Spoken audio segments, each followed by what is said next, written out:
Have you ever stopped to wonder why some people seem to succeed effortlessly, while others work themselves to exhaustion and achieve almost nothing? If you look closely at society, you will find a strange and tragic statistic. Out of 100 who even start at the age of 25, all equally bright, equally ambitious, and all full of hope for the future. By the time they reach the age of 65, 1 will be wealthy, 4 will be financially independent, 5 will still be working, then the rest will still be dependent on others for the basic necessities of life. Why do so many fail? What happened to the sparkle, the ambition, the grand dream that everyone holds at the start of their journey? The answer is not a lack of effort. It is a lack of understanding. Most people catch a sudden, vivid glimpse of their higher path. A new business venture, a new career advancement, a new lifestyle. And in that flash of clarity, they are touching their true potential. They see exactly what is possible, but almost immediately, an invisible brake pedal is pressed. A second voice inside the head steps forward and asks, "Who do you think you are? What if you fail and lose everything? People from your background don't do things like this." Suddenly, they are caught in an internal, intense battle. The conscious mind wants to grow, but deeper, your automatic programming pulls them back to a familiar habit and predictable results. This is not a personal defect. It is a mechanical conflict between your conscious desires and your subconscious conditioning.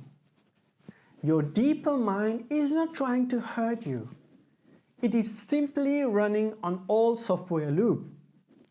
It uses past failures, childhood environments, old fears to keep you safe by keeping you exactly the same.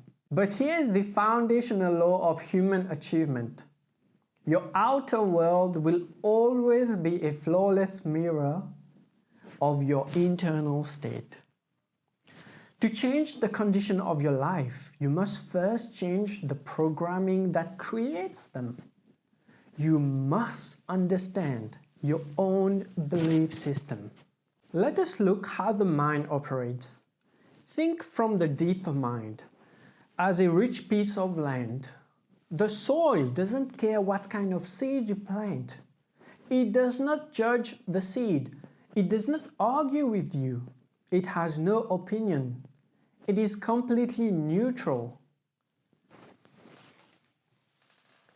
If a farmer has a plot of land and he chooses to plant 2 seeds, one a seed of corn and the other a nightshade, a deadly poison, he digs the soil and plants both seeds, water them and take care of the land.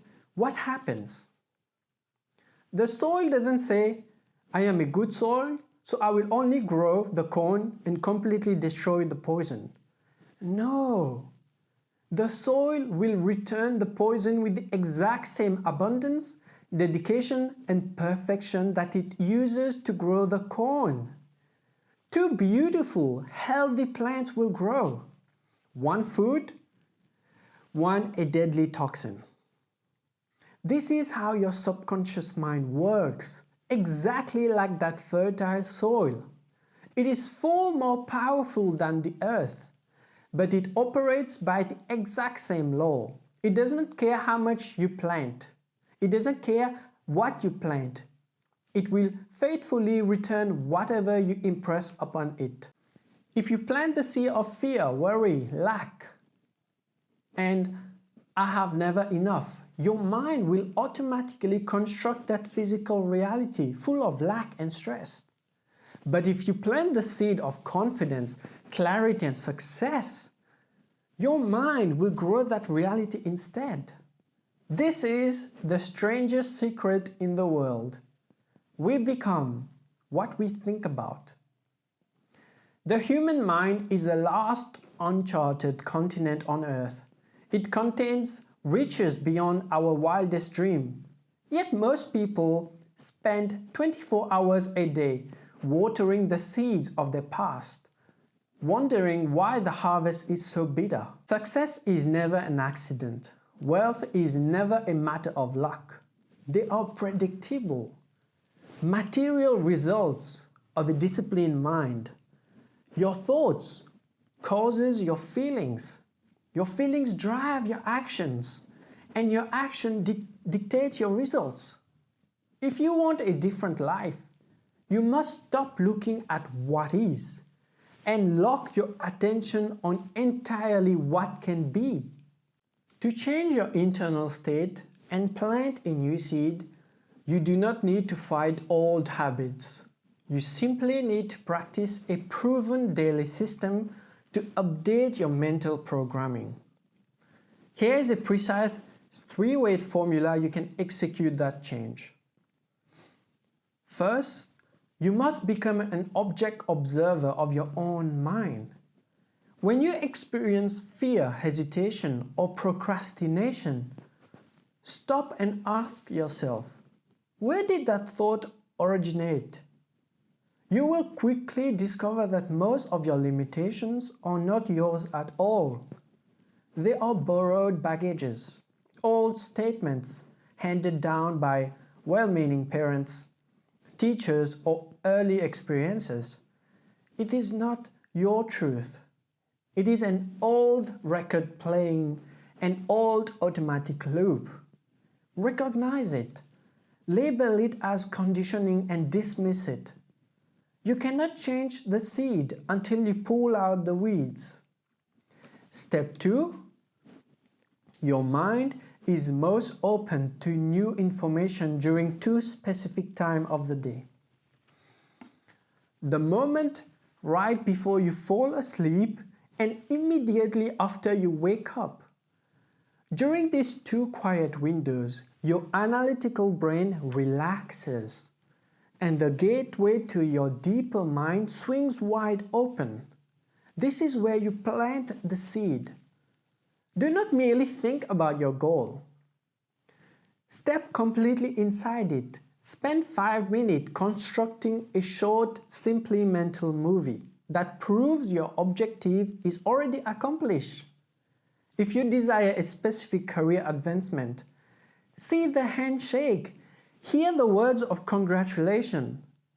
Do not look at yourself from a distance. Look through it with your own eyes. The vital key here is emotion and feeling. You see, your deeper mind does not understand empty words. Its narrative language is feeling. You must actively summon the relief, the quiet pride, the deep gratitude of your wish already fulfilled. Loop that feeling until it feels more real than the bed you're lying on. Step 3. If your analytical brain tries to overcomplicate this process, make it mechanical. Write down one of your most chief desires on a small card and carry it in your pocket. Do not concern yourself with how the goal will manifest. That is not your responsibility. The soil knows how to grow the seed. Your job is simply to provide the design.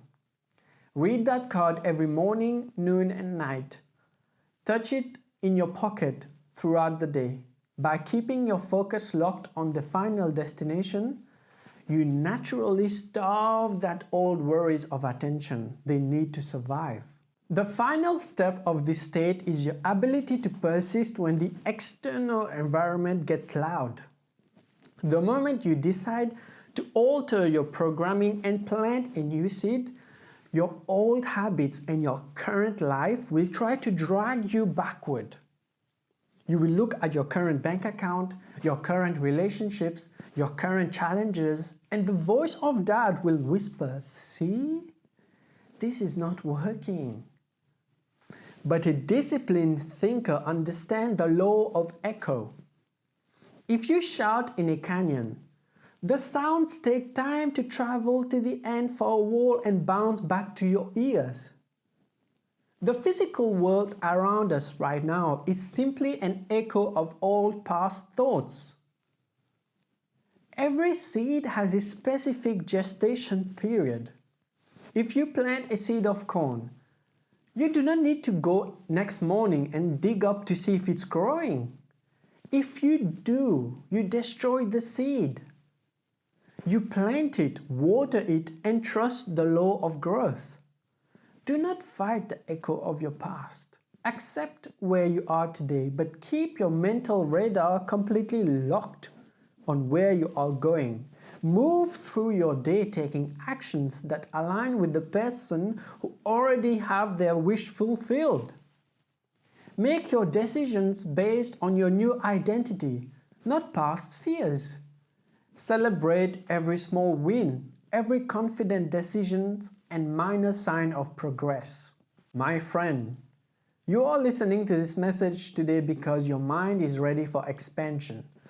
Your vision of a greater life is not an illusion. It is a precise preview of the reality you are fully capable of constructing.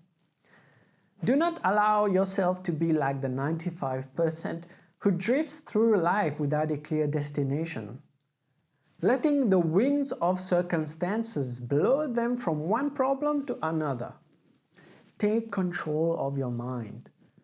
Clear out all mental programming. Capitalize on the quiet windows of your day. Write down your goals on your card. Plant that seed deep within the fertile soil of your mind and take disciplined action. The universe has no choice but to match the pattern of your mind. As you think, so shall you become.